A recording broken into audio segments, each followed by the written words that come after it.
नमस्ते। आज प्रयोजन आईएएस क्लासेस में हम लोग ज्योग्राफी क्लासेस का आरंभ करेंगे। तो आज का जो हम लोग का चैप्टर होने वाला है वो है पृथ्वी की आंतरिक संरचना, जो फिजिकल ज्योग्राफी के अंतर्गत आता है। तो इससे संबंधित जो भी पॉइंट है आज हम लोग देखेंगे। तो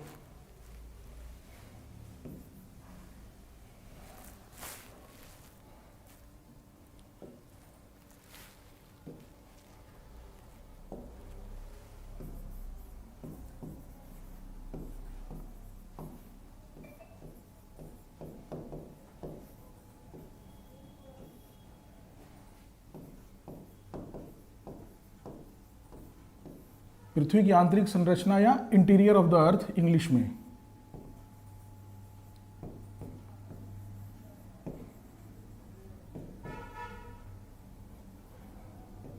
तो सबसे पहले हम लोग इस चर्चा में ये देखेंगे कि आखिर इंटीरियर ऑफ द अर्थ को जानने की जरूरत क्यों पड़ी। मतलब जब से ज्योग्राफी में इसका विकास हुआ, इस संबंधी जो प्रयास हुए तो आखिर क्यों हुए। तो पृथ्वी के भूपटल के संदर्भ में जो ऊपरी क्रस्ट है हम लोगों का पृथ्वी का, उसके संदर्भ में जो नीचे की परतों की स्थिति है उसको जानने के लिए इस तरह के अध्ययन आरंभ किए गए। आरंभ से पृथ्वी के भूपटल के, अगर इसका पहला पॉइंट हम लोग देखेंगे कि अध्ययन की आवश्यकता क्यों है। अध्ययन की आवश्यकता क्यों, मतलब इंटीरियर ऑफ द अर्थ जानने का रीजन क्या है, क्यों हम लोग को जानना इसके बारे में। तो पृथ्वी के भूपटल के संदर्भ में, मतलब इसके रिफरेंस में, भूपटल के संदर्भ में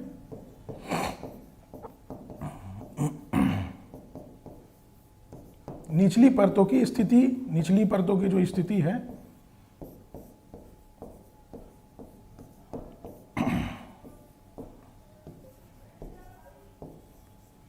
स्थिति का ज्ञान प्राप्त करना।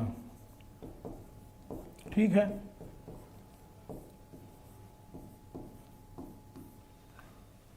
उसके बाद जो है कि जैसे जब भी मानव को संसाधनों की आवश्यकता पड़ रही है, विकास हो रहा है, और देखिएगा कि इस संदर्भ में जो भी अध्ययन हुए हैं वो खासकर जो माइनर अध्ययन हुए हैं कि किसी ने अपनी स्तर से प्रयास किया, या किसी ने ऑब्जर्वेशन करके कुछ प्रयास किया, या किसी ने बस कल्पना की कि ऐसा होता होगा या पृथ्वी के नीचे ऐसी स्थिति है। लेकिन जो एक क्रमबद्ध अध्ययन है, एक जो क्रमबद्ध अध्ययन है, या फिर एक जो डेडिकेटेड इससे संदर्भी जो अध्ययन था, वो प्रथम विश्व युद्ध के बाद शुरू हुआ था। जो 1914 से 18 तक जो हम लोग का प्रथम विश्व युद्ध चला था, उसके बाद से जो एकदम से डिटेल्ड अध्ययन जो है पृथ्वी के इंटीरियर का या इंटीरियर ऑफ द अर्थ का अध्ययन शुरू हुआ था। तो उसमें क्या था कि मानवों को जैसे आवश्यकताएं बढ़ी मानव की, तो खनिज संसाधनों की प्राप्ति का प्रयास होने लगा। तो चूंकि खनिज संसाधनों की प्राप्ति के लिए हम लोगों को इंटीरियर ऑफ द अर्थ को जानना आवश्यक है, तो उस संदर्भ में भी, खनिज संसाधनों की प्राप्ति के संदर्भ में भी इसका अध्ययन जो है महत्वपूर्ण हो गया। तो इस संदर्भ में जो है प्रयास आगे चलने लगे, खनिज संसाधनों की प्राप्ति।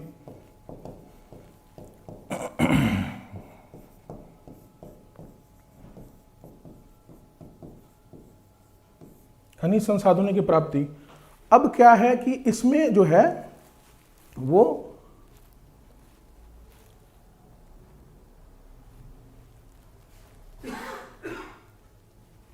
अब जो इसमें अध्ययन हुए हैं, कई तरह के अध्ययन हुए हैं, तो उसको हम लोग अगर मोटा मोटा बांट लें तरह से, तो एक जो हो गया आपका कि परंपरागत अध्ययन। परंपरागत अध्ययन हो गया आपका, जो इंटीरियर ऑफ द अर्थ से जो अध्ययन जो जुड़े हुए हैं, तो उसको दो अगर मोटे मोटे भागों में हम लोग बांटे, तो एक परंपरागत अध्ययन हुए हैं जो विभिन्न विद्वानों ने अपने व्यक्तिगत स्तर पे किए हैं। उसके पीछे कोई उनके पास कोई बैकअप नहीं था किसी अध्ययन का, तो उन्होंने अपने स्तर से, अपने जितना उनसे बन पड़ा, तो उन्होंने अध्ययन किया है। तो इसमें जो महत्वपूर्ण नाम आते हैं कुछ महत्वपूर्ण विद्वानों के, वो आते हैं स्वेस, जेफरीज, वांडरग्राफ्ट। ये सारे लोग मोस्टली लोग यूरोपियन हैं, यूरोप से संबंध, ये ऑस्ट्रिया के थे, यूरोप में ऑस्ट्रिया से इनका संबंध था। जेफरीज जो थे जर्मन थे। वांडरग्राफ्ट, लेक तो ये महत्वपूर्ण कुछ नाम हैं जिन्होंने पृथ्वी के आंतरिक परतों का अध्ययन किया अपने स्तर पे। तो इसमें जो आपका सबसे महत्वपूर्ण, जो आपके सिलेबस के लिए महत्वपूर्ण है, जो मुख्य परीक्षा में भी आ सकता है या जो मुख्य परीक्षा में मतलब सब्जेक्टिव में भी आ सकता है और ऑब्जेक्टिव में भी इससे संबंधित आपसे सवाल आ सकते हैं। तो इसमें जो सबसे महत्वपूर्ण जो विद्वान है वो है आपके स्वेस। इन्होंने सबसे, इनका जो अध्ययन माना जाता है कि जो वैज्ञानिक, जो नवीनतम वैज्ञानिक अध्ययन हुए हैं उससे सबसे ज्यादा नजदीक है इनका अध्ययन। इनकी चर्चा सबसे ज्यादा की जाती है इस टॉपिक के संदर्भ में। ठीक है, तो ये स्वेस का इनका अध्ययन जो था सबसे महत्वपूर्ण था। अब एक यहाँ पे सवाल उठता है कि आखिर इन लोगों ने अपने अध्ययन किस आधार पे किए, इनका आधार क्या था? आखिर कुछ तो आधार रहा होगा, किसी ने कोई ऑब्जर्वेशन किया या किसी ने कोई अध्ययन किया, तो उसके पीछे उनका आधार क्या था? तो इसके पीछे इन लोगों का आधार जो था वो था सबसे पहले ताप, यानी टेम्परेचर, दबाव, प्रेशर। उसके बाद जो ज्वालामुखीय जो उद्गार होता है, ज्वालामुखीय उद्गार,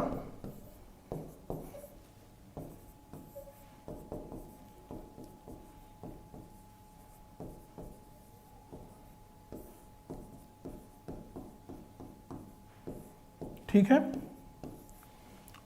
और जैसे ज्वालामुखीय उद्गार में क्या हो गया कि अगर ज्वालामुखी उद्गार को लोगों ने ऑब्जर्व किया, बहुत प्राचीन काल से ज्वालामुखी अध्ययन हो रहा है कि ज्वालामुखी जो आ रहा है अंदर से, जो लावा निकल रहा है, या वो दरारी उद्गार हो या मुखीय उद्गार हो, तो उसमें जो लावा निकल रहा है वो अंदर से जो गर्म लावा निकल रहा है, तो लोगों ने ये समझा कि अंदर में कोई परत है जो गर्म है, जहां या फिर नीचे का जो तापमान है वो ज्यादा है।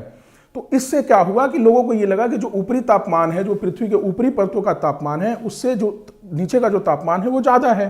ठीक है, उसके बाद कुछ जगहों पे खनन के लिए या अन्य अध्ययन के लिए, रिसर्च के लिए गड्ढे खोदे गए। जैसे रशिया में तेल निकालने के लिए गड्ढे खोदे गए, या यूरोप में भी गड्ढे खोदे गए। तो गड्ढे खोदने या जो वैसे जो गड्ढे खोदे गए, तो उसमें वैज्ञानिकों ने ये ऑब्जर्व किया कि जब हम लोग पृथ्वी अपने क्रस्ट से या अपने भूपटल से नीचे की ओर जा रहे हैं, पृथ्वी की गहराई में जा रहे हैं, तो तापमान जो है बढ़ रहा है। तो ठीक है, तो इससे एक अंदाजा लगा मोटा मोटा कि भाई नीचे का जो तापमान है वो अधिक है। ठीक है,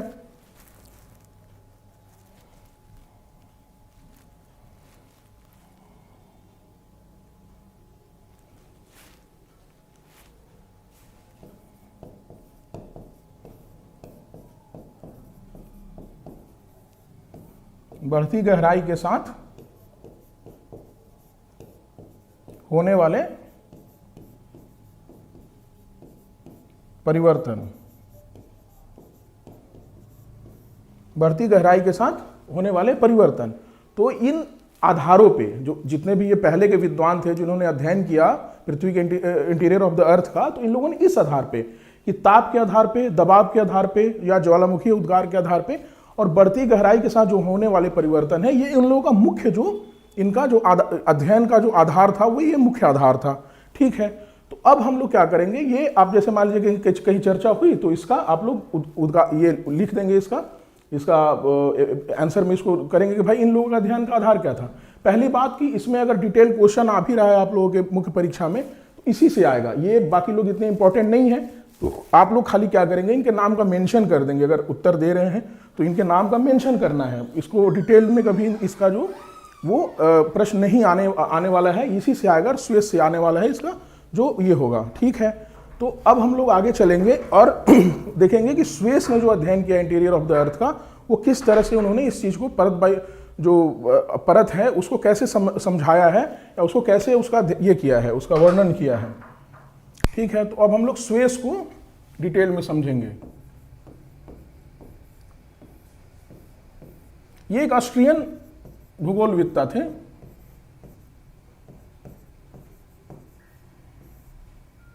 ऑस्ट्रियन भूगर्भविद थे या भूगोलवेत्ता, भूगर्भविद।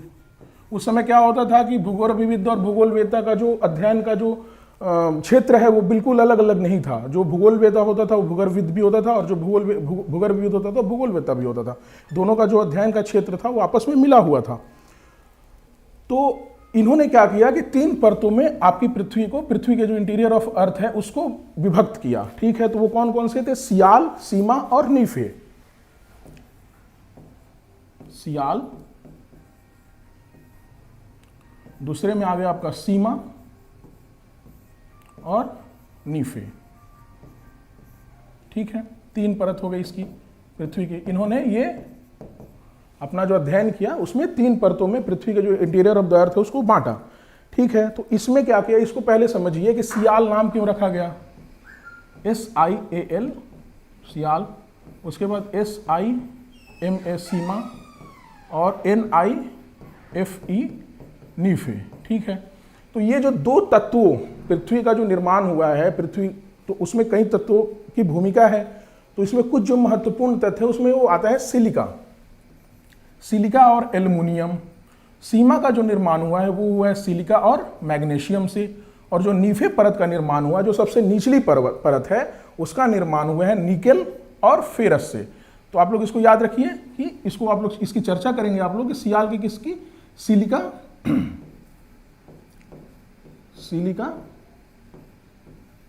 एवं एल्युमिनियम से।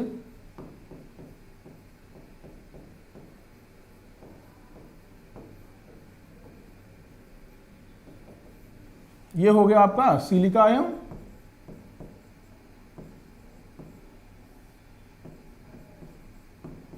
मैग्नीशियम।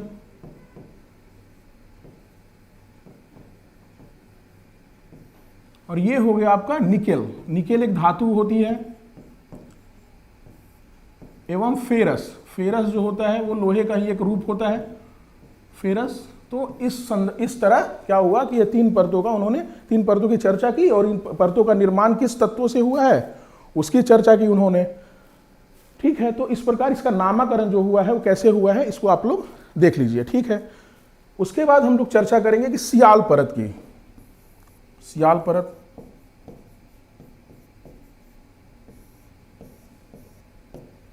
अब सियाल परत क्या है भाई? ये सबसे ऊपरी परत माना इसको स्वेस ने, सबसे ऊपरी परत, सबसे ऊपरी परत पृथ्वी की।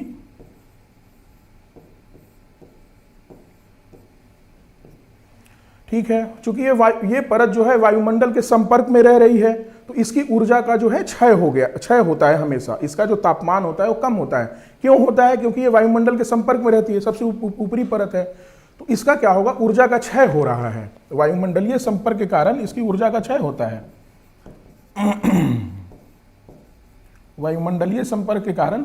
जैसे देखिए कि एक चीज और यहाँ पे चर्चा करने वाली बात है कि अगर आप मेंस की परीक्षा दे रहे हैं, सब्जेक्टिव क्वेश्चन आ रहे हैं, ऑब्जेक्टिव भी आ रहे हैं, जेपीएससी के आप लोग मुख्य परीक्षा में ऑब्जेक्टिव क्वेश्चन भी आएंगे, लेकिन यहाँ पे जो सब्जेक्टिव चर्चा ये है कि उसमें 2 तरह के आपका तरीका रहता है मेंस में परीक्षाओं को लिखने का, याद करने का। तो एक है कि रट्टा आप मार लीजिए, किसी चीज को आपने रट्टा मार लिया, तो वो एक है कि आप, वो भी जरूरी है क्योंकि याद रहना भी आपको जरूरी है। आपका जो नोट्स है या जो अध्ययन से संबंधित जो भी आपका वो है याद रहना चाहिए, लेकिन उससे ज़्यादा जरूरी है कि आपको आपका कॉन्सेप्ट क्लियर रहना चाहिए। कॉन्सेप्ट क्लियर कर रहने में अगर आपका 5 पॉइंट ही आपका कॉन्सेप्ट क्लियर में याद है तो आप उस क्वेश्चन को कभी भी किसी भी समय लिख सकते हैं।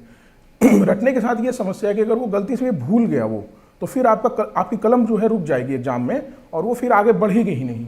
तो ये खतरनाक चीज़ है। तो आपको क्या है कि किसी टॉपिक्स को लेके जो भी आपका टॉपिक है, कोई भी टॉपिक, ज्योग्राफी का हो या हिस्ट्री का हो या पॉलिटी का हो, व्हाटएवर, तो उससे क्या होगा कि उसमें क्या होगा कि आपका अगर किसी चीज़ को कॉन्सेप्ट क्लियर है, आप में 4 ही बिंदु आपको याद है उस कॉन्सेप्ट के लिए, तो वो आपको बचा लेगा कहीं भी।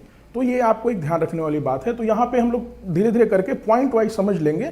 तो पॉइंट वाइज से क्या रहेगा कि पॉइंट अगर आपको याद है तो आप लोग आंसर भी कर ले जाएंगे। अगर मान लीजिए कि पूछा कि भाई आपकी झारखंड जेपीएससी के मेंस की परीक्षा में पूछा कि स्वेस ने पृथ्वी की आंतरिक संरचना की चर्चा कैसे की है, या उन्होंने किन परतों का वर्णन किया है पृथ्वी की आंतरिक संरचना के संदर्भ में, तो आप लोग इस प्रकार पॉइंट वाइज देख लेंगे। याद रहे, कॉन्सेप्ट क्लियर है तो लिखा भी जाएगा। तो क्या है इसमें, आगे चलते हैं। वायुमंडलीय संपर्क के कारण इसकी ऊर्जा का क्षय होता है।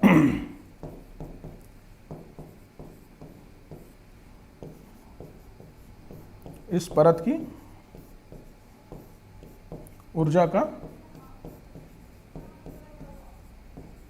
क्षय। अब क्या है कि ये कौन से चट्टान से बनी है इसमें। अब ये जो इसमें इसको बनाने में जो मुख्य चट्टानों का, दो चट्टानों की भूमिका है, वो है ग्रेनाइट और बेसाल्ट। ठीक है, ग्रेनाइट एवं बेसाल्ट।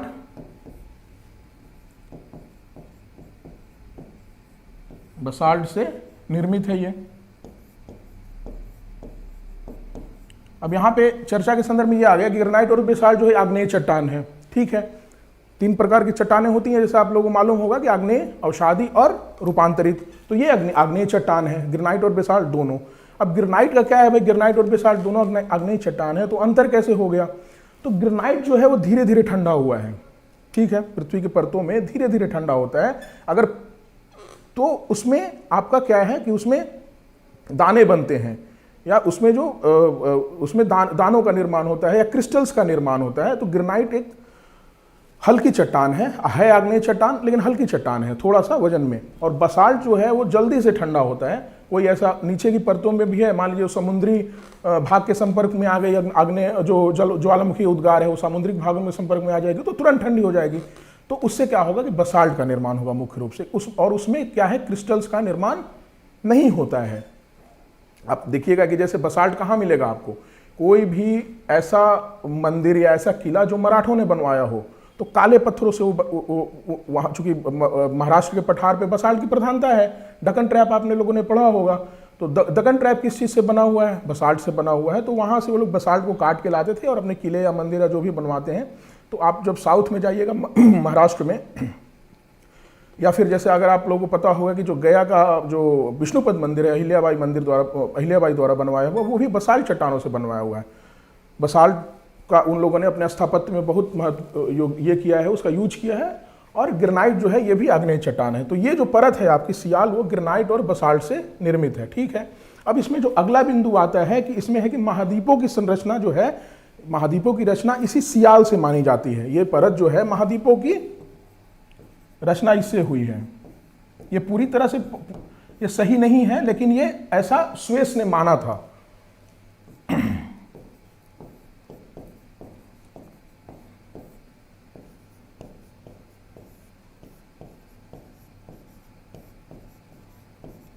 ठीक है, महाद्वीपों की रचना इसी परत से हुई थी।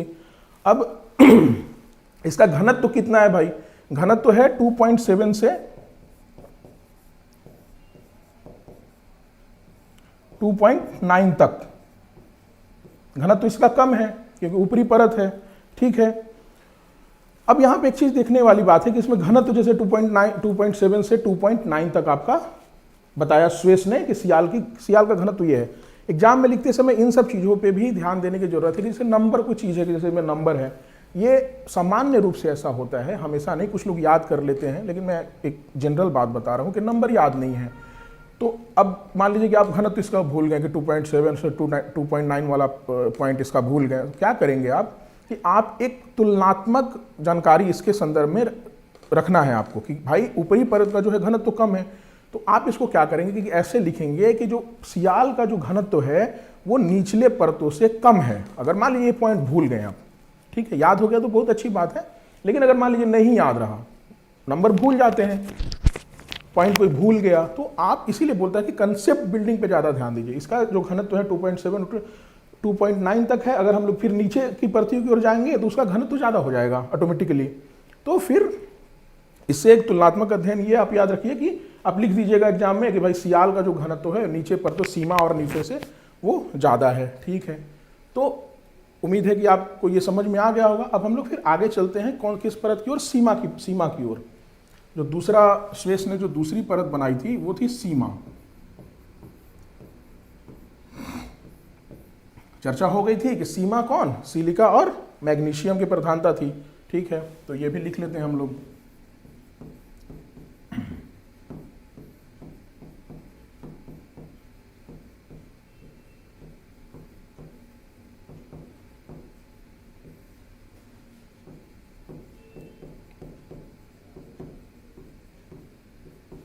ठीक है, अब इसमें दूसरा दूसरा पॉइंट क्या लिख सकता है कि द्वितीय परत है ये, पृथ्वी के आंतरिक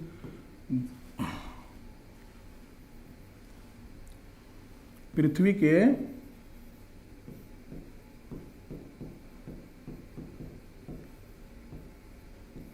आंतरिक संरचना की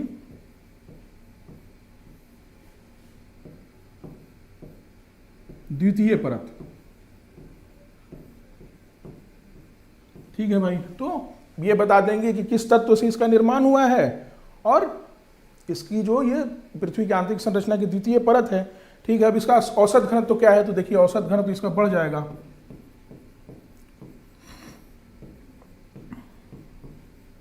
इसका औसत घनत्व तो हो जाएगा 2.9 से 4.7 तक, मोटा मोटा 4.7 तक माना जाता है।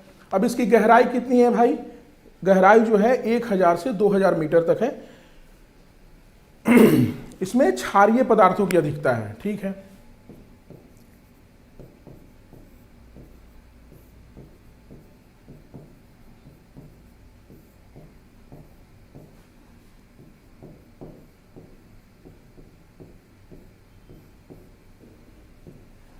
अब उसमें अगला पॉइंट कौन आ रहा है कि इस सियाल जो है इस पर तैराव की स्थिति में है। सियाल जो है सबसे ऊपरी परत, वो तैराव की स्थिति में है।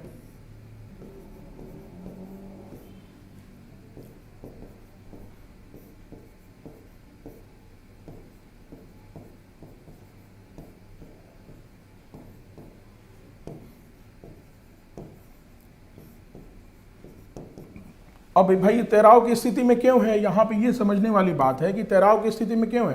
तो स्वेस ने ये माना कि जो सियाल है वो ऊपरी परत है और सियाल ऊपरी परत है और जो सीमा जो है वो अर्ध तरल अवस्था में है। अर्ध तरल मतलब विस्कस स्टेट में, कैसे पारा जैसे होता है वैसे स्टेट में। तो जो सियाल है इस पे तैर रहा है। ठीक है ना। एक चीज और यहाँ पे ध्यान रखने वाली बात है चर्चा के संदर्भ में, जो स्वेस है उन्होंने ही सबसे पहले गोंडवाना लैंड की कल्पना की थी। गोंडवाना लैंड जो था आपका, गोंडवाना लैंड आप लोगों के ज्योग्राफी में आप चर्चा में आप लोगों ने कभी ना कभी तो सुना ही होगा। तो गोंडवाना लैंड की जो परिकल्पना की थी, गोंडवाना लैंड जैसा एक स्थल भाग था, एक स्थल खंड था, उसकी सबसे पहली परिकल्पना जो थी वो स्वेस ने की थी, जिसकी चर्चा अभी हम लोग कर रहे हैं। और इन्होंने ही कहा था जो पैंजिया महासागर था उसकी भी परिकल्पना स्वेस ने की थी। तो उन्होंने कहा कि जो एक अंगारा लैंड है, एक गोंडवाना लैंड है और उसके बीच में टिथिज महासागर की स्थिति है। तो यहाँ पे उन्होंने ये कहा कि भाई सियाल जो है इस स्तर पे आपका तैराव की स्थिति में है, क्योंकि ये जो आपका सीमा परत है वो विस्कस अवस्था में है, तो या अर्ध तरल अवस्था में है।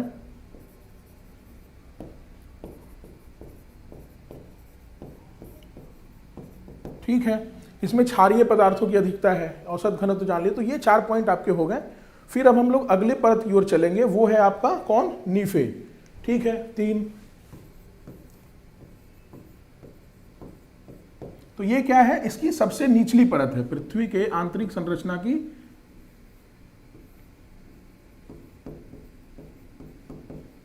की सबसे निचली परत है।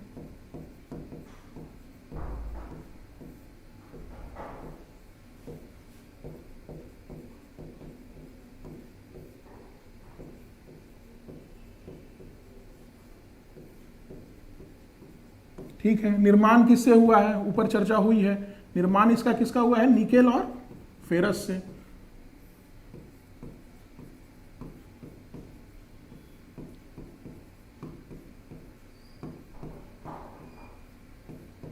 अब क्या है भाई कि नीचे की परत है तो इसका घनत्व तो ऑटोमेटिकली ज्यादा हो जाएगा। नीचे की परत है तो घनत्व तो इसका हमेशा ज्यादा हो जाएगा। तो इसीलिए क्या है, तुलनात्मक अध्ययन करते रह, तुलनात्मक जो आपका जो कंपैरेटिव मेमोरी है वो होनी चाहिए इसके लिए। तो घनत्व तो क्या है भाई, नीचे स्वेस ने कहा कि इसका घनत्व तो कितना है, 11। ठीक है, इस परत का जो घनत्व है 11 है। ठीक है, सबसे निचली परत है।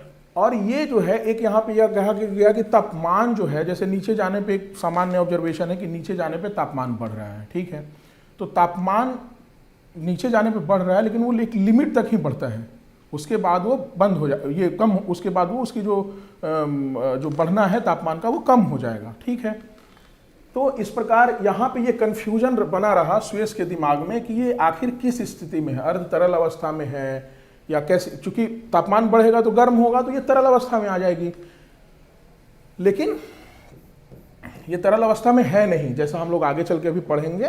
तो यहाँ पे सुएज ने ये कहा कि भाई 3 परतों में उन्होंने विभक्त कर दिया और फिर ये बता दिया, तीनों परतों को उन्होंने ये उसको स्पष्ट कर दिया। अब इसके आगे का जो ये है कि अब जो अध्ययन हुए पृथ्वी की आंतरिक संरचना के संदर्भ में, वो हुए भूकंपीय तरंगों के आधार पे हुए। ये नवीन प्रकार का अध्ययन है, क्योंकि जब भूकंपीय तरंगों का अध्ययन होने लगा, कई प्रकार के मापकों का विकास हुआ या वैज्ञानिक साधनों का विकास हुआ, तो जो पृथ्वी की आंतरिक संरचना के संदर्भ में अध्ययन हुए, भूकंपीय तरंगों के अध्ययन हुए या प्लेट टेक्टोनिक्स के आधार पे हुए, उसमें और भी चीजें आ जाती हैं।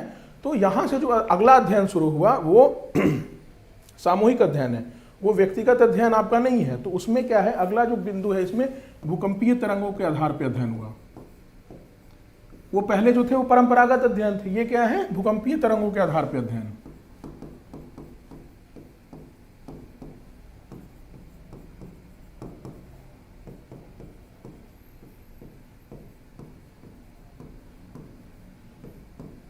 अब इसका जो मुख्य बिंदु है क्या है, इसमें जो है भूकंपीय तरंगों का अध्ययन किया जाता है और उससे क्या होता है, उसके ऑब्जर्वेशन के आधार पे, उसके अध्ययन के आधार पे नीचे की जो परतें हैं उसका ये किया जाता है। अब इसमें क्या हुआ कि इसमें आप एक दो चीजें समझिए कि 1935 में रिक्टर मापक जो थे, रिक्टर मापक का निर्माण हुआ या विकास हुआ।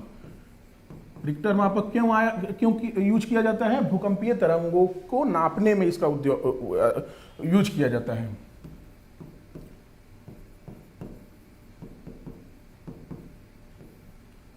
रिक्टर मापक, ठीक है, ये पीटी में, ये ऑब्जेक्टिव सवालों में आ सकता है। एक और स्केल जो है भूकंपीय तरंगों के अध्ययन में काम आता है, वो कौन है, मर्केली स्केल, ठीक है। तो पहले थोड़ा इससे पहले यूज होता था मर्केली स्केल या मर्केली मापक, ठीक है। रिक्टर मापक का भी आविष्कार हुआ कब, 1935 में, मर्केली का। आजकल जो है, आजकल कौन से मापक का यूज हो रहा है ज्यादा भूकंपीय तरंगों के मामले में, उसको बोलते हैं मोमेंट मैग्नीट्यूड स्केल, MW। अभी जो अध्ययन हो रहा है मोमेंट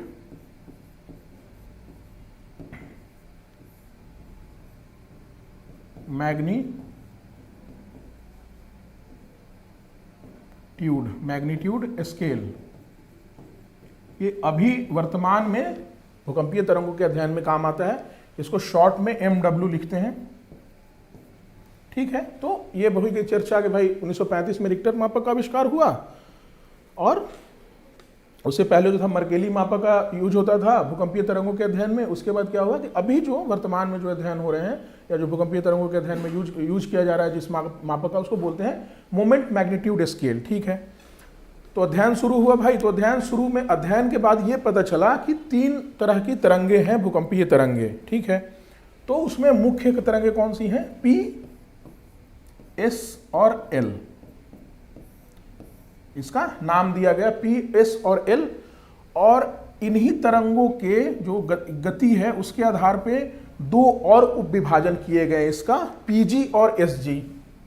ये पहला वर्ग है तो ये दूसरा वर्ग ये होगा P डॉट S डॉट, आप ऐसे लिख दीजिएगा, और P G और S G, ठीक है।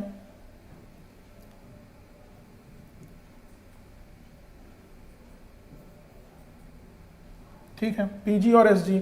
तो ये 3 टाइप की भूकंपीय तरंगों का अध्ययन हुआ आपके जो अध्ययन हुआ, तो उसमें 3 तरह की तरंगों का पता चला। पहली जो मुख्य तरंगे हैं वो है PSL, और इसी की गति में भिन्नता के आधार पे 2 और प्रकार के वर्ग माने गए, P डॉट, S डॉट और PG और SG।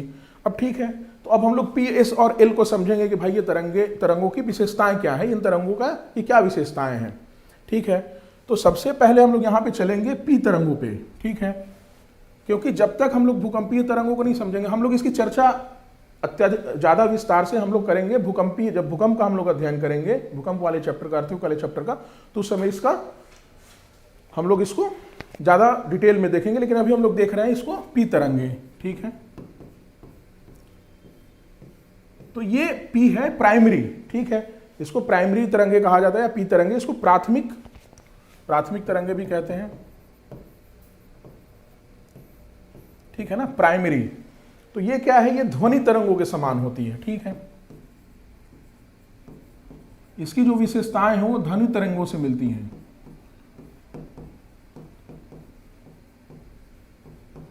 ध्वनि तरंगों के समान पहला इसमें पॉइंट है। दूसरा पॉइंट क्या है कि इसमें जो लहरों की दिशा होती है, ध्वनि तरंगों की विशेषता क्या होती है कि जो लहरों की दिशा होती है, जो कंपन होता है, कोई जैसे प्रकाश जा रहा है, ध्वनि जा रही, ध्वनि का संचरण हो रहा है, तो इसकी जो लहरों की दिशा है उसमें आप जैसे विज्ञान में कि लहर जैसी कोई चीज जा रही है तो उसमें आगे पीछे इसकी लहरें जो होती हैं आगे पीछे की दिशा में चलती हैं।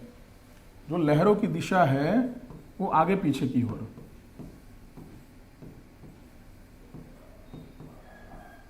आगे पीछे की ओर।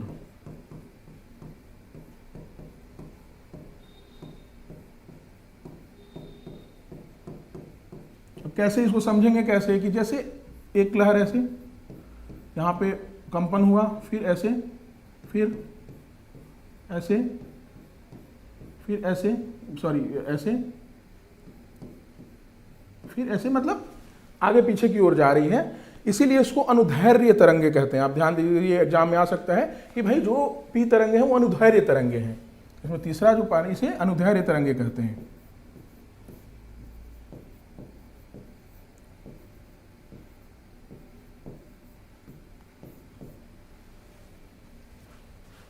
अनुदैर्घ्य या लॉन्गिट्यूडनल, जैसे लॉन्गिट्यूड क्या हुआ, देशांतर आपका, तो ये इस तरह से देशांतर के जैसी जो देशांतर ऊपर से नीचे होती है, उत्तर से दक्षिण, तो उस वहां पे इसका जो ये होता है, जो कंपन होता है वो इस प्रकार होता है, तो इसको लॉन्गिट्यूडनल भी बोलते हैं, लॉन्गिट्यूडिनल वेव्स, अनुदैर्घ्य तरंगे इसका तरंगे कहते हैं, ठीक है। उसके बाद जो अगला इसमें पॉइंट है, ये सबसे ज्यादा तेज गति वाली तरंगे हैं, सर्वाधिक तेज गति वाली तरंगे।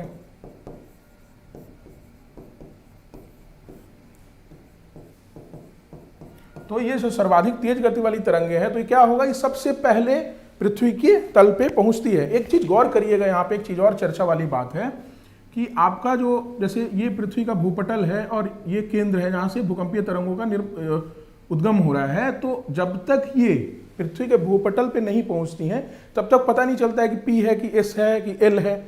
जब तक वो एपिसेंटर पे पहुंचेंगी नहीं तब तक आपको पता नहीं चलेगा कि कौन सी तरंगे कौन सी हैं। तो ये सबसे सर्वाधिक तेज गति की तरंगे हैं, तो ये सबसे पहले आपकी धरातल पे पहुंचती हैं। तो सर्वाधिक तेज गति वाली तरंगे सबसे पहले धरातल पे पहुंचेगी।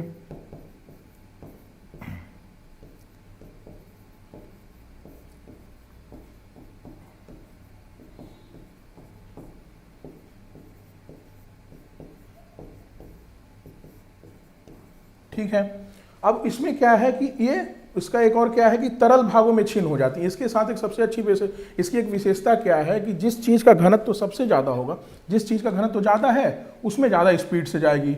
जिसका घनत्व तो कम है, जैसे सपोज करिए कि कोई पत्थर है, जैसे घनत्व है, जैसे सपोज करिए कि बसाल्ट का घनत्व तो ज्यादा होता है ग्रेनाइट से, तो ये बसाल्टिक भागों जो बसाल्टिक चट्टानों से जिस परत का निर्माण हुआ रहेगा वहां पर इसकी स्पीड ज्यादा रहेगी। जिन परतों का घनत्व तो कम है वहां पे इसकी स्पीड स्लो हो जाएगी। तो क्या होगा कि जब ये महासागरीय भागों से जाएगा, क्योंकि महासागरीय भागों का घनत्व तो कम है स्थलीय भागों से, तो यहाँ पे स्थलीय भागों में इसकी गति होगी वो तेज होगी, और महासागरीय भागों में इसकी गति जो होगी क्षीण हो जाएगी। ठीक है, तो क्या होगा कि तरल भागों में इसकी अधिक घनत्व, इसका जो गति होती है वो अधिक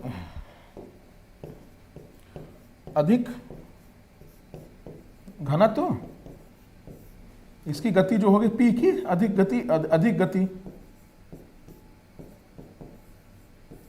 कम घनत्व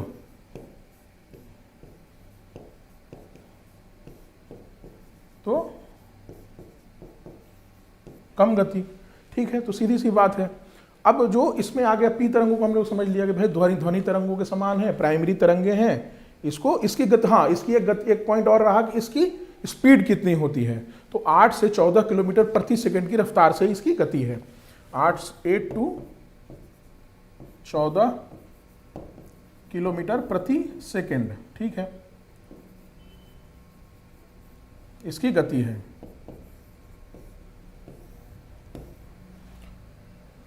सर्वाधिक तेज गति वाली, याद रखिएगा कि सर्वाधिक तेज गति वाली है सबसे पहले धरातल पर पहुंचती है। अब जो अगला इसमें अगली जो वेव्स है, अगला जो भूकंपीय लहरें हैं उसको बोलते हैं एस तरंगे।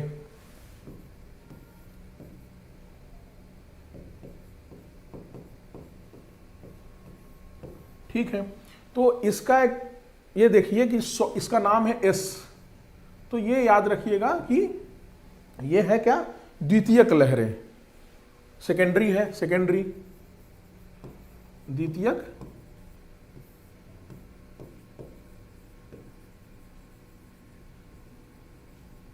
सेकेंडरी। उसके बाद ये क्या है, अनुप्रस्थ, अनुप्रस्थ तरंगे हैं,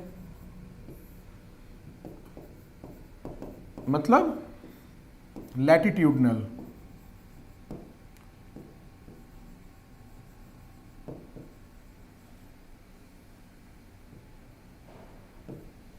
ठीक है, उसके बाद ये सबसे ज्यादा विध्वंसक लहरें होती हैं, ये सबसे ज्यादा जो है विध्वंस करती हैं।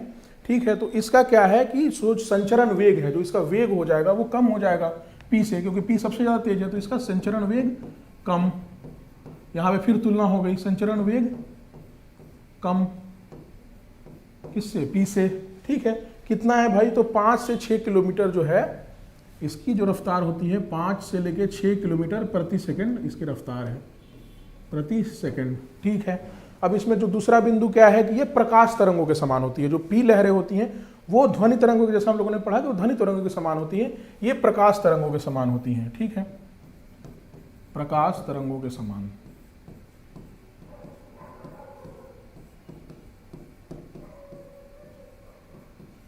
अब प्रकाश तरंगों की क्या विशेषता होती है कि जो वो चलती हैं तो दोलन करती हैं।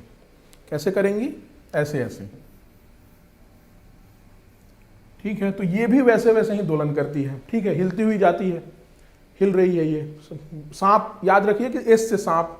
ठीक है, तो ये सांप की तरह ऐसे ऐसे। तो अब क्या होगा कि ऐसे ऐसे चलेगी तो सबसे ज्यादा विध्वंस करेगी। ठीक है, तो ये सबसे ज्यादा विध्वंसक लहरें होती हैं।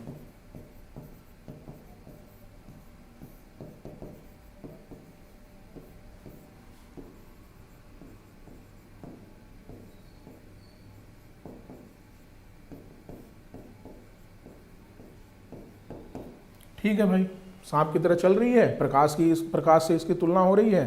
ठीक है, तो अब क्या है कि इसका देखिए क्या नाम है, एस। एक और याद रखिए, एस से क्या याद रखा आपने, सांप। एस से याद रखा आपने सेकेंडरी, और एस से याद रखिए सॉलिड। तो ये क्या है, इन तरंगों की क्या विशेषता है भाई कि ये केवल सॉलिड से ही गुजरती हैं, ये जो आपका तरल पदार्थों से नहीं गुजर पाती हैं, केवल ठोस जो माध्यम है, केवल ठोस माध्यम, जैसे स्थल भागों से गुजरेगी, समुद्री भागों से या महासागरीय भागों से ये नहीं गुजरेगी, केवल स्थल भागों से, मतलब केवल स्थल भागों से या ठोस माध्यमों से। इसको अगर ज़्यादा स्पष्ट लिखें तो केवल ठोस माध्यमों से ये गुजरेगी।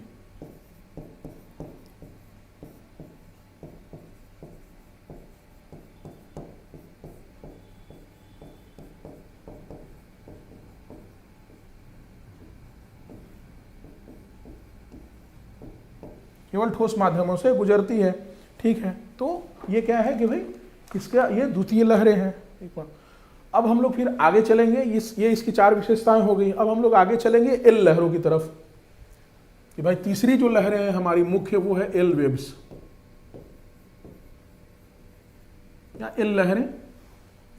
तो इसकी क्या विशेषताएं हैं कि ये जो पहले की जो दो लहरें हैं उसकी तुलना में कम वेगवान होती हैं, इसकी स्पीड सबसे कम होती है। ठीक है, तो ये सबसे लास्ट में पहुंचती है, इसकी गति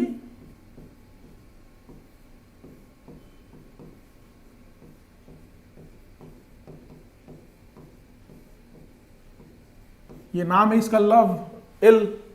तो ये क्या है कि अब चक्रों में पड़ गई लव वव के, तो ये इसकी जो गति होती है वो कम हो जाती है, टाइम पास करती रहती है इधर उधर। तो इसका नाम हुआ एलवेव्स। इसे याद रखने के लिए बता रहा हूं मैं। ये सबसे लास्ट में जो है पृथ्वी के भूपटल में पहुंचती है, ठीक है। और ये पृथ्वी के भूपटल पे चारों तरफ चक्कर लगाती है। इसका जो धरातलीय भाग है आपके पृथ्वी का सबसे ऊपरी परत, तो ये चारों तरफ भ्रमण करती है, ठीक है ना। अगर ये जैसे यहां से यहां पहुंची, ये वेव्स यहां पे पहुंची, ये भूपटल है, तो ये चारों तरफ ऐसे ऐसे इसकी गति होगी। ये जो आपका विशेषता है वो पी और एस में नहीं पाया जाता, इसी की विशेषता है एल वेव्स की, ठीक है। एल वेव्स की विशेषता है कि जब ये धरातल पे पहुंचेगी तो ये चारों तरफ चक्कर लगाएगी। सबसे बाद में ये पृथ्वी पे भूपटल पे पहुंचती है। गति सबसे कम तो सबसे बाद में भूपटल पे पहुंचेगी या धरातल पे पहुंचेगी। सबसे बाद में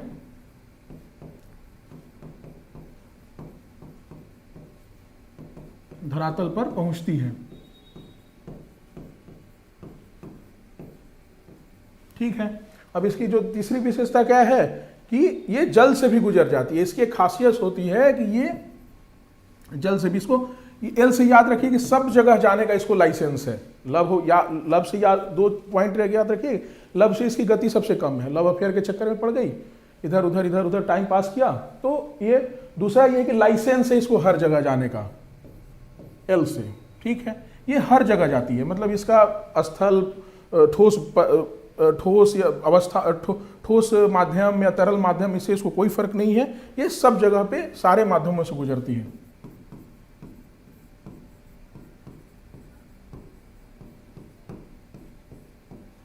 ठोस हो या तरल हो, ये गुजर जाएगा उससे,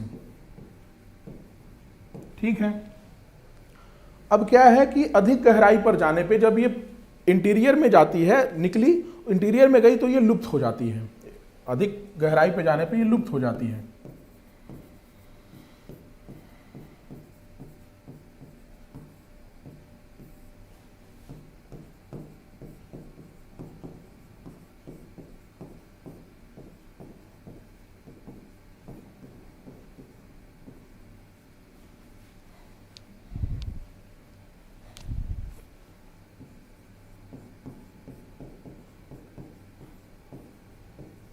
ठीक है।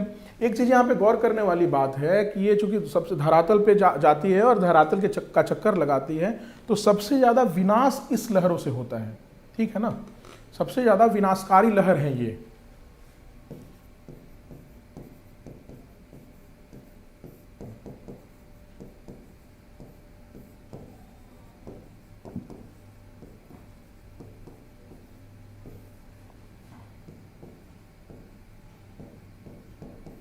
ठीक है।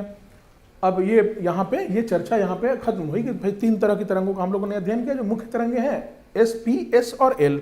अब इससे जो संबंधित उप विभाजन है, क्या है विभाजन? जो पी, एस, एल में जो गति में अंतर हुआ, इसमें जो गति में अंतर हुआ, तो इसी के संदर्भ में इसमें वैज्ञानिकों ने 2 उप विभाजन और किए। वो जैसा हम लोगों ने पहले ऊपर चर्चा की कि पी डॉट, एस डॉट और पी जी और एस जी।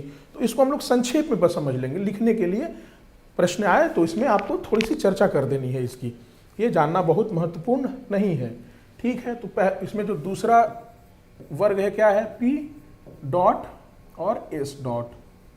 याद रखिएगा कि ये डॉट जो है ये बेसाल्ट का सूचक है। ये जो लहरें होती हैं ये केवल और केवल जो बेसाल्टिक चट्टानें जो होती हैं या बेसाल्टिक माध्यम होगी उसी से गुजरेंगी। बेसाल्टिक चट्टानों से केवल बेसाल्टिक चट्टानों से गुजरती हैं।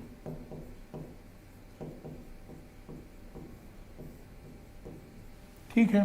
अब क्या है भाई, इसका जो बस इतना इसमें याद रखना है, ठीक है। अब दूसरा इसमें कौन सा बिंदु आता है? पीजी और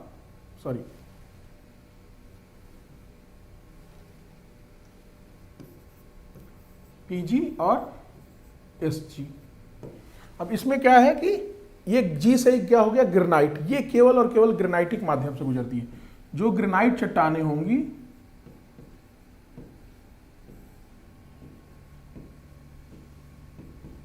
उससे ये गुजरती हैं।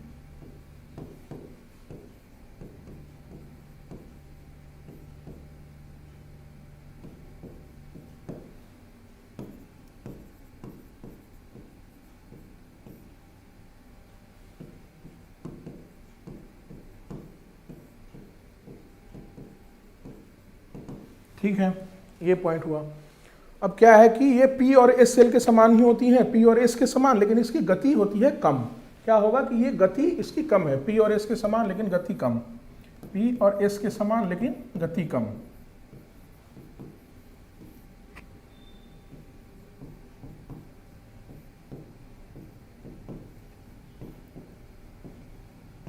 ठीक है, तो ये मोटा मोटा इसके बारे में अब जानकारी हो गया। तो अब हम लोग क्या करेंगे इसमें, अब हम लोग आगे चलेंगे और एक और पॉइंट को समझेंगे, वो है घनत्व संचरण रेखाएं।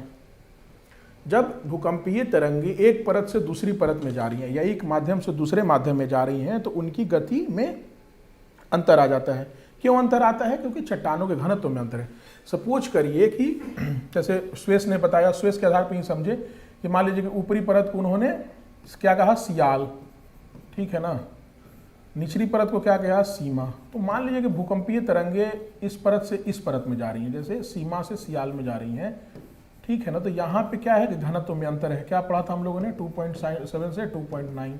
इसका क्या पढ़ा था, 2.9 to 4। घनत्व में अंतर है, ऊपर का घनत्व कम है, नीचे का घनत्व क्या है, ज़्यादा है, ठीक है। तो एक घनत्व क्षेत्र से दूसरे घनत्व क्षेत्र में भूकंपीय तरंगे जा रही हैं तो क्या होगा, उससे उसकी जो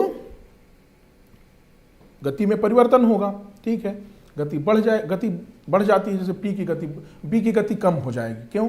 क्योंकि अधिक घनत्व में उसकी गति ज़्यादा होती है। तो यहाँ पे क्या हो गया, एक संक्रमण रेखा का निर्माण होगा, ठीक है ना। इसकी चर्चा हम लोग अभी करने वाले हैं। क्या होगा कि घनत्व संक्रमण रेखाओं का निर्माण होता है, ठीक है।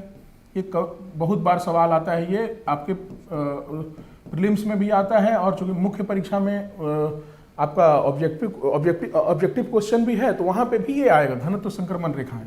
जैसे आप लोगों ने एक प्रश्न सुना होगा, मोहरोविक अंतराल,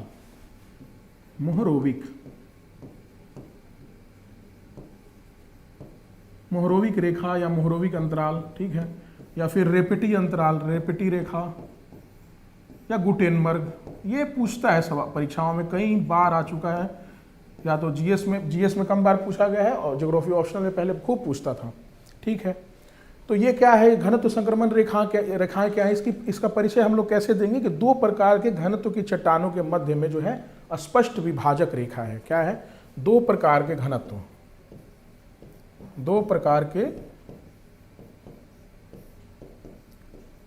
घनत्व वाले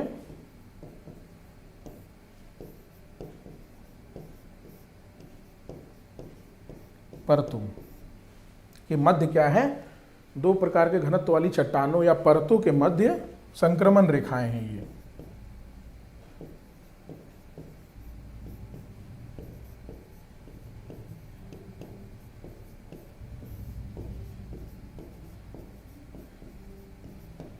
ठीक है, ये बात हम लोग समझ चुके हैं। अब इसमें कौन कौन से हैं, इसको आगे हम लोग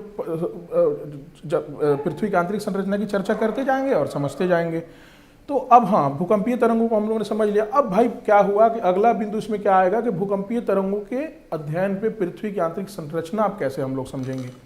अब आगे वहाँ पे आते हैं कि भूकंपीय तरंगों के आधार पृथ्वी की आंतरिक संरचना कैसे बनाई गई या कैसे उसका वर्णन किया गया। भूकंपीय तरंगों के आधार पे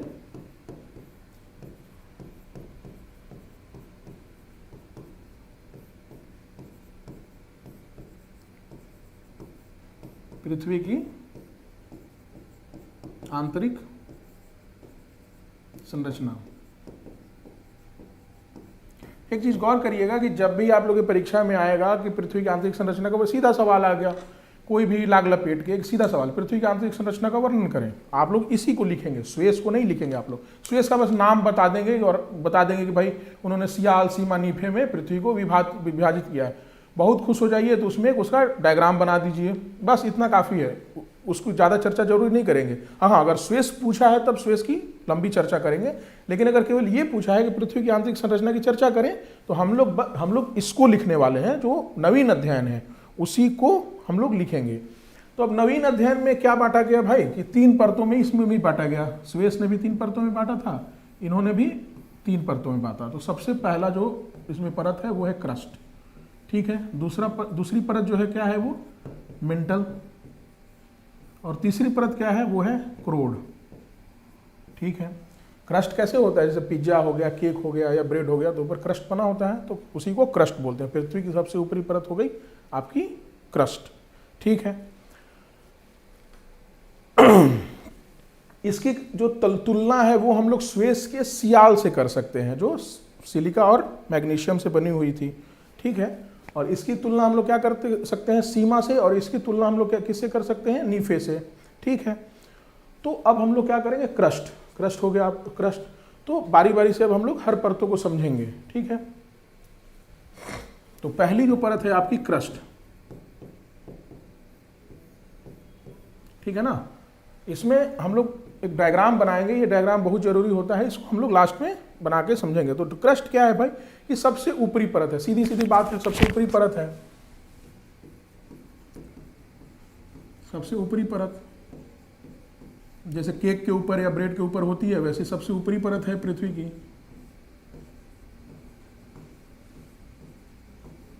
ठीक है। पहला बिंदु आ गया इसमें, ठीक है। उसके बाद इसकी मोटाई कितनी है, सीधी सीधी बात है कि जो स्थलीय भाग होंगे उसमें इसकी मोटाई क्या होगी, ज़्यादा होगी। तो समुद्री भाग है उसमें इसकी मोटाई कम होगी। तो मोटा मोटा एक अध्ययन मान लीजिए कि इसकी जो औसत मोटाई है वो 35 किलोमीटर है।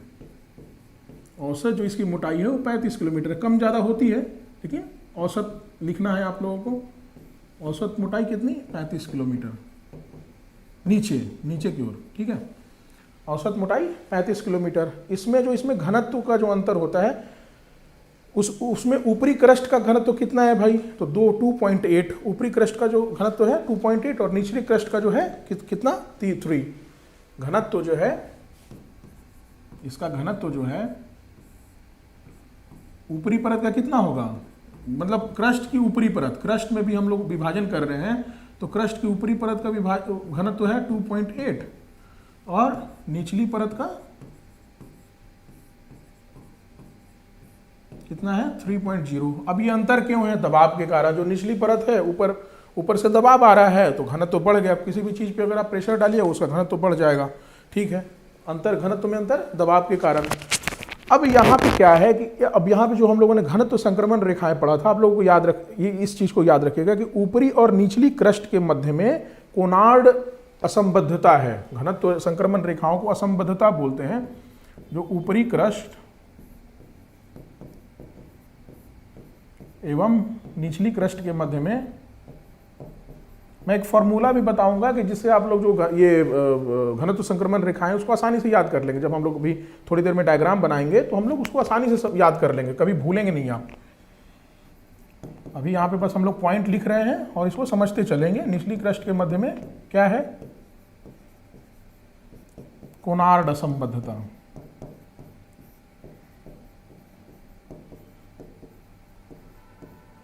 संबद्धता की स्थिति है।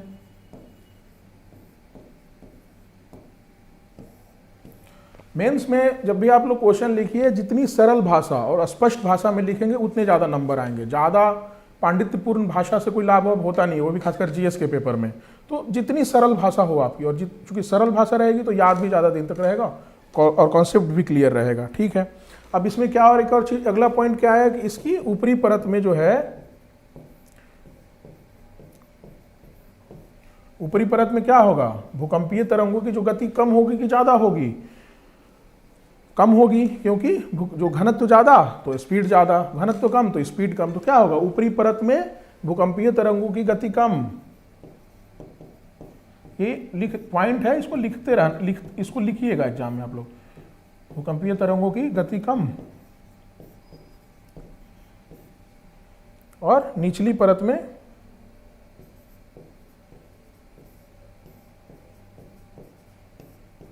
गति जो होगी क्या होगी, ज्यादा हो जाएगी, क्योंकि अधिक घनत्व तो अधिक स्पीड, ठीक है। अब इसमें क्या है कि ऊपरी परत में ग्रेनाइट चट्टानें और निचली परतों में बेसाल्टिक चट्टानें पाई जाती हैं इस परत में, ठीक है ना।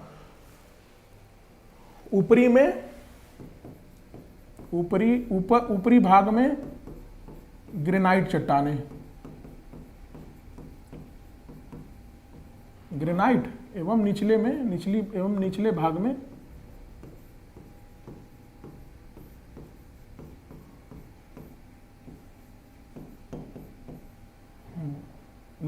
ऊपरी भाग में, सॉरी हाँ, ऊपरी भाग में और निचले भाग में बसाल्ट पाया जाता है, बसाल्ट चट्टानें पाई जाती हैं।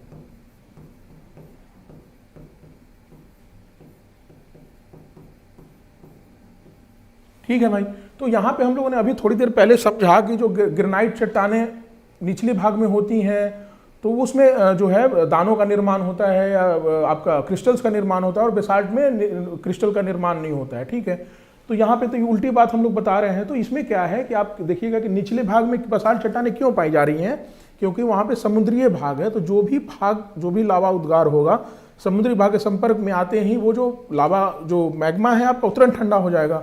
तो ठंडा होने से क्या होगा कि बसाल्ट का निर्माण हो जाएगा। ग्रेनाइट के लिए चाहिए धीरे धीरे ठंडा हो, आराम आराम से ठंडा होगा तो ग्रेनाइट चट्टानों का निर्माण होगा मैग्मा से आंतरिक भाग में। ठीक है, लेकिन यहाँ पे क्या है कि ऊपरी भाग में ग्रेनाइट और निचले भाग में बेसाल्ट चट्टानें आपकी पाई जाती हैं। ठीक है, यहाँ पे एक और जानने वाली बात है कि क्रस्ट, जो क्रस्ट है आपका और ऊपरी मेंटल, क्रस्ट और ऊपरी मेंटल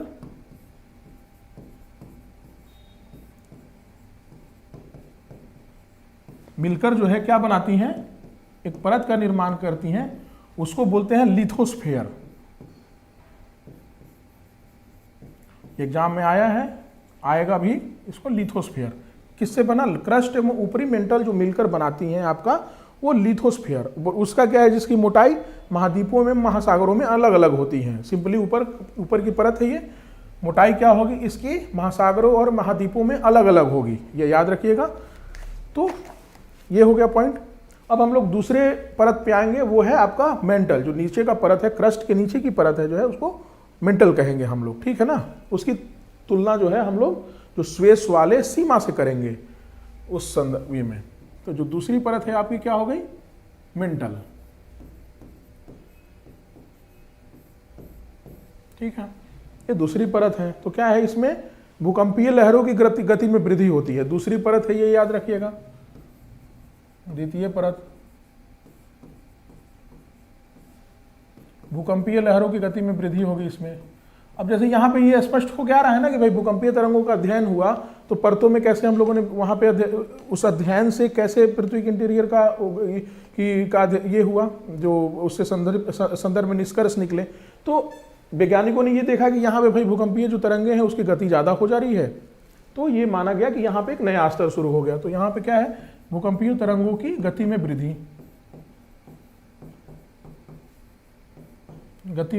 या गति तीव्र होती है। ठीक है, क्यों, क्योंकि यहाँ पे इसका घनत्व तो जो है अधिक है।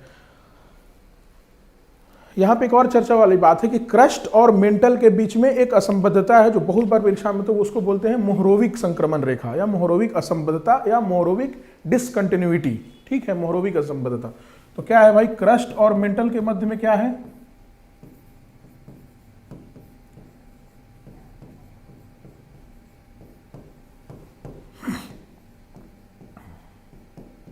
मोहरोविक।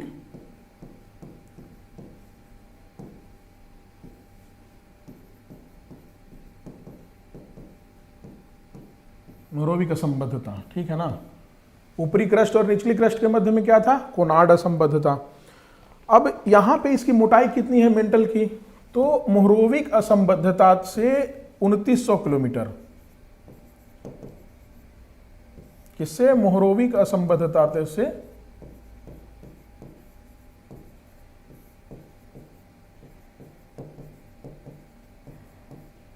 मोहरोविक असंबद्धता से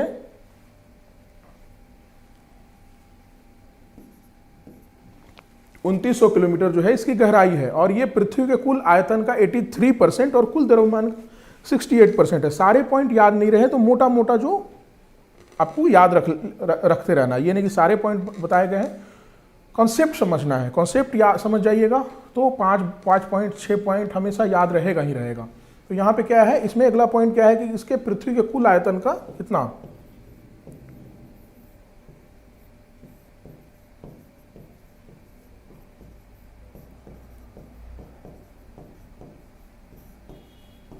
पृथ्वी के कुल आयतन का कितना है, ये 83% और द्रव्यमान कितना है 68%, और कुल द्रव्यमान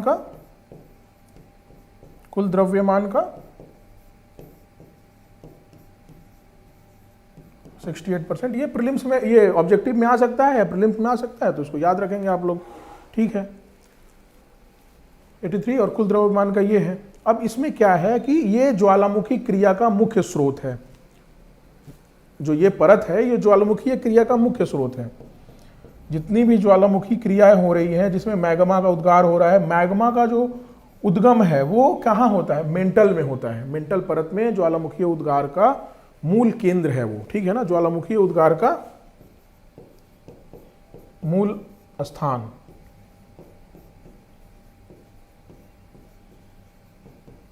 ठीक है, इतनी बातें समझ में आ गई हैं उम्मीद करता हूं। अब आगे चलेंगे। अब मेंटल को भी हम लोग दो भागों में बांटते हैं, मेंटल को भी दो भागों में बांटते हैं अध्ययन के लिए।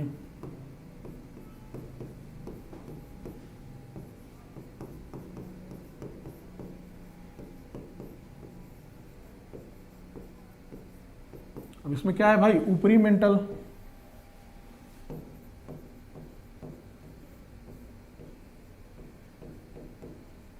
और निचली मेंटल।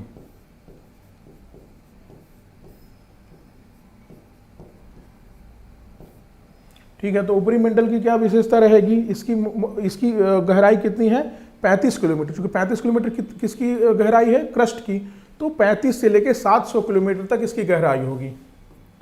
35 किलोमीटर से लेके 700 किलोमीटर तक इसकी गहराई है।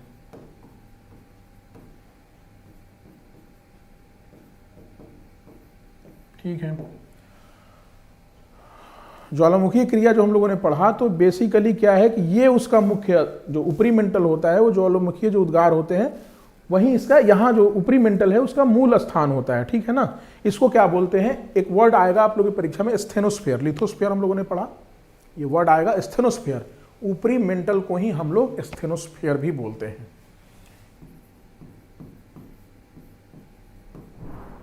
ये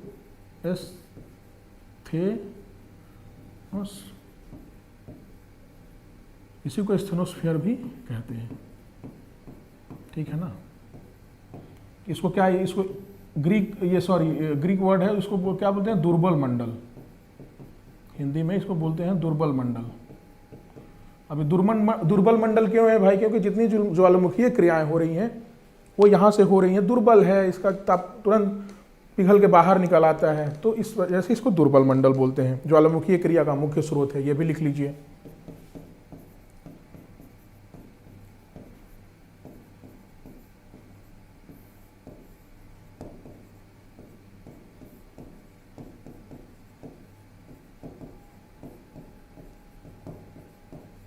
ठीक है ना, अब इसमें निचली मेंटल में चलेंगे। निचले मेंटल की गहराई कितनी है भाई, तो ऊपरी मेंटल की गहराई 700 किलोमीटर है, तो ये 700 से कितनी हो जाएगी, 2900 किलोमीटर जो मेंटल की गहराई है। तो गहराई कितनी हो गई इसकी, यहां से देखिए 700 से 2900 किलोमीटर इसकी गहराई है। निचली मेंटल की हम लोग चर्चा कर रहे हैं यहाँ पे, तो 700 से 2900 मीटर इसकी गहराई है। और इसे क्या कहते हैं, जैसे ऊपर वाले को स्टेनोस्फीयर कहते हैं, इसको मेसोस्फीयर या मध्य मंडल कहते हैं। इसे मेसोस्फीयर या क्या बोलेंगे, मध्य मंडल। ठीक है ना, मध्य मंडल कहते हैं। ठीक है, अब इसमें क्या है कि इन दोनों के मध्य में, ऊपरी और निचली मध्य के मध्य में कौन सी परत पाई जा रही है, कौन सी संक्रमण रेखा, जो हम लोग जैसे मोरोविक पढ़ा, तो उसमें क्या बोलते हैं इसको रेपेटी असंबद्धता। इसके बीच में, इसके मध्य में क्या, कौन सी असंबद्धता पाई जाएगी, रेपेटी असंबद्धता।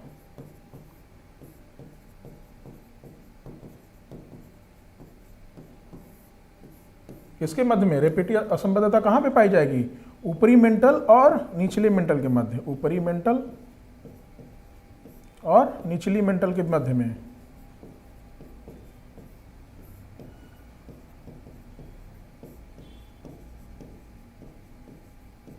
इनका विभाजन कैसे हो रहा है, भूकंपीय तरंगों के गति के अध्ययन के आधार पे। ठीक है, अब हम लोग इसका अगली परत की ओर चलेंगे, वो है क्या, क्रोड। जो पृथ्वी की सबसे आंतरिक परत है उसको बोलते हैं हम लोग क्रोड। सबसे ऊपरी परत क्या हो गई, क्रस्ट, दूसरी परत क्या हो गई, मेंटल, तीसरी परत क्या हो जाएगी, क्रोड। ये 3 परतें हैं, ठीक है। तो हम लोग चर्चा करेंगे तीसरी परत की, वो है क्रोड। नहीं, सामान्य भाषा में बोलते हैं कि इसका क्रोड क्या है, या इसका मूल स्थान क्या है, या इसमें मतलब मूल बात क्या है, तो ये क्रोड है। तो इसकी तुलना क्या करेंगे हम लोग, स्वेस के जो नीफे, स्वेस ने जो बताया था हम लोगों को नीफे, उससे इसकी तुलना हो सकती है क्रोड की। तो ये क्या है भाई, पृथ्वी की सबसे आंतरिक परत है। कोई भी जैसे लिखना शुरू करिए तो सबसे जो बेसिक बात है उसको जरूर लिखिए, पृथ्वी की सबसे आंतरिक परत। पहले जो सबसे बेसिक है उसको सबसे पहले क्लियर कर दीजिए, ठीक है ना। बड़ी बड़ी चर्चाएं तो बाद में होंगी ही होंगी, लेकिन अगर जो कॉपी चेकर है जो वो देखेगा कि भाई इसने बेसिक बात तो बताई ही नहीं। आप सारे रामायण की चर्चा कर दीजिए और ये न बताइए कि राम किसके पति थे और सीता किसकी वाइफ थी, या राम किसके बेटे थे, तो फिर चर्चा का कोई मतलब ही नहीं रहा। तो सबसे पहले बता दीजिए बेसिक बात कि पृथ्वी की सबसे आंतरिक परत है, ठीक है। अब इसमें आगे आगे चर्चा है कि भाई इसमें इसको केंद्र मंडल भी कहा जाता है, सेंट्रोस्फियर, केंद्र मंडल भी कहा जाता है, क्योंकि केंद्र में है, पृथ्वी के केंद्र में है, तो केंद्र मंडल भी कहा जाता है।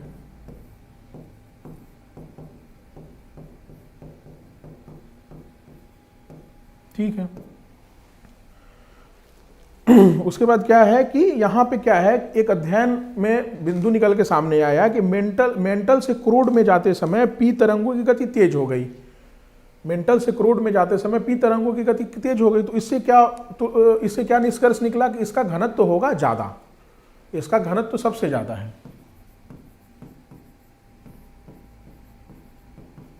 पी तरंगों की गति क्या हुआ, मेंटल से जब वो क्रोड में जा रही थी तो उसका घनत्व तो सबसे ज्यादा, ये उसकी गति बढ़ गई, तो ये कहा गया कि इसका घनत्व जो है सबसे ज्यादा है सभी परतों में, ठीक है। अब इसकी गहराई कितनी है, ये जरूर पॉइंट लिखिएगा, हर इसकी चर्चा हो तो ये वाला पॉइंट सबसे इंपॉर्टेंट है। गहराई कितनी है, मेंटल की गहराई कितनी थी, तो 2900 किलोमीटर से लेके 6371 किलोमीटर तक, ठीक है ना, इसकी गहराई। अब क्या है यहाँ पे, क्रोड और मेंटल के बीच में कौन सी असंबद्धता या रेखा पाई जा रही है, वो है गुटेनबर्ग, ठीक है ना। क्रोड और मेटल के बीच में, मेंटल और क्रोड के मध्य में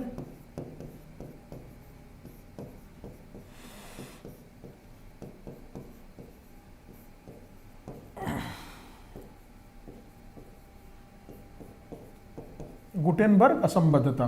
ये असंबद्धता आप लोग याद रखिएगा, ये कभी भी कैजुअली एग्जाम में पूछते हैं ये लोग, ऐसे भी कोई पूछ दे तो क्या है, मेंटल और क्रोड के मध्य में गुटेनबर्ग असंबद्धता,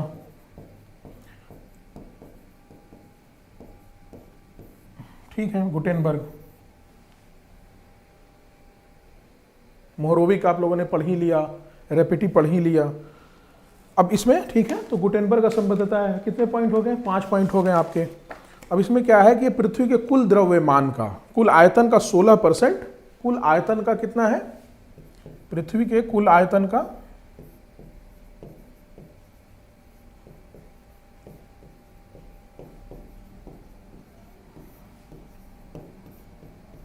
16% और कुल द्रव्यमान का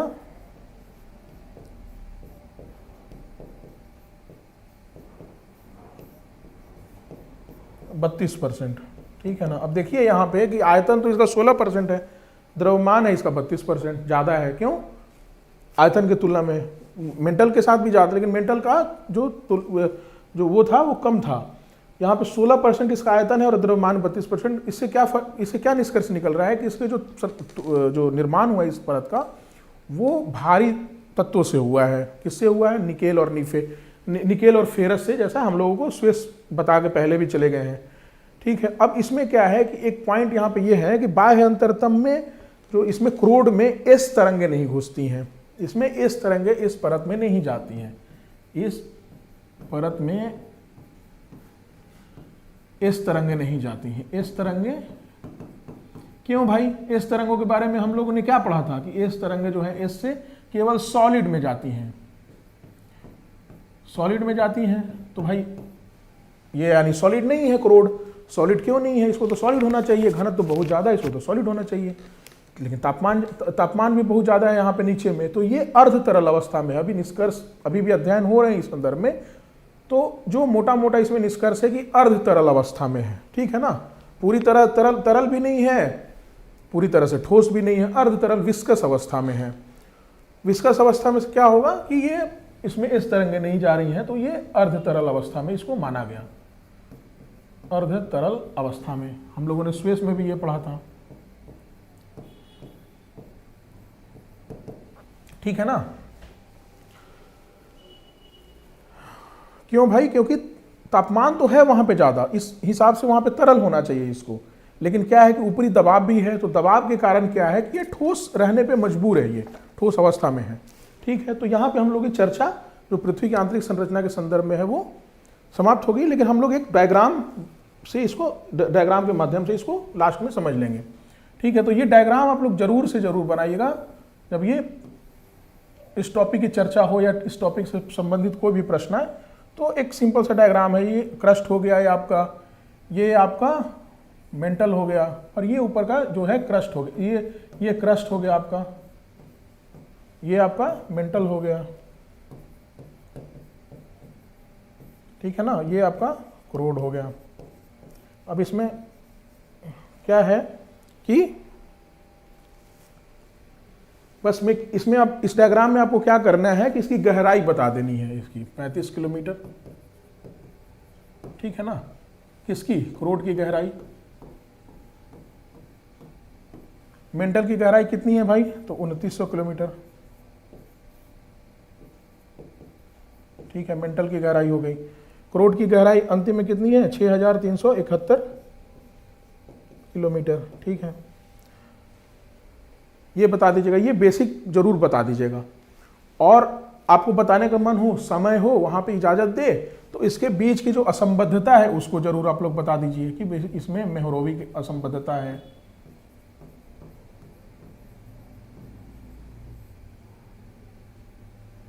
यहां पे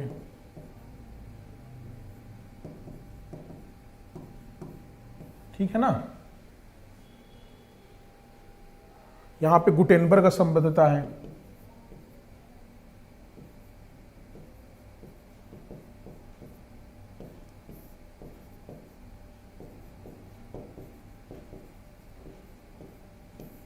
ठीक है, ये बता देंगे आप लोग। और ज्यादा समय मिले अगर याद रहे तो घनत्व भी बता दीजिएगा, लेकिन उसकी कोई जरूरत नहीं है, इतना आप लोग बता दीजिए कि भाई ये पृथ्वी की आंतरिक संरचना है।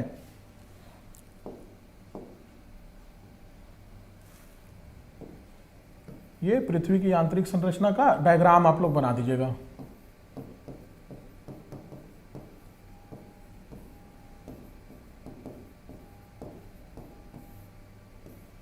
ठीक है, ये डायग्राम आप लोग जरूर बना दीजिएगा। तो इससे क्या होगा कि चीज़ें क्लियर हो जाएंगी, जो आपका कॉपी चेकर होंगे उनके दिमाग में चीज़ें क्लियर हो जाएंगी। इतनी थोड़ा सा ऐसे ऐसे कर दीजिएगा, ठीक है ना। तो इस प्रकार जो है ये आपका टॉपिक पूरा हो जाएगा। जो क्वेश्चन आएगा तो आप लोग इसको आसानी से कर ले जाएंगे। आगे आने वाले क्लासेस में हम लोग वेगनर के महाद्वीपीय विस्थापन सिद्धांत की चर्चा करेंगे। तो आज की चर्चा को हम लोग यहीं विराम देते हैं। धन्यवाद, थैंक यू।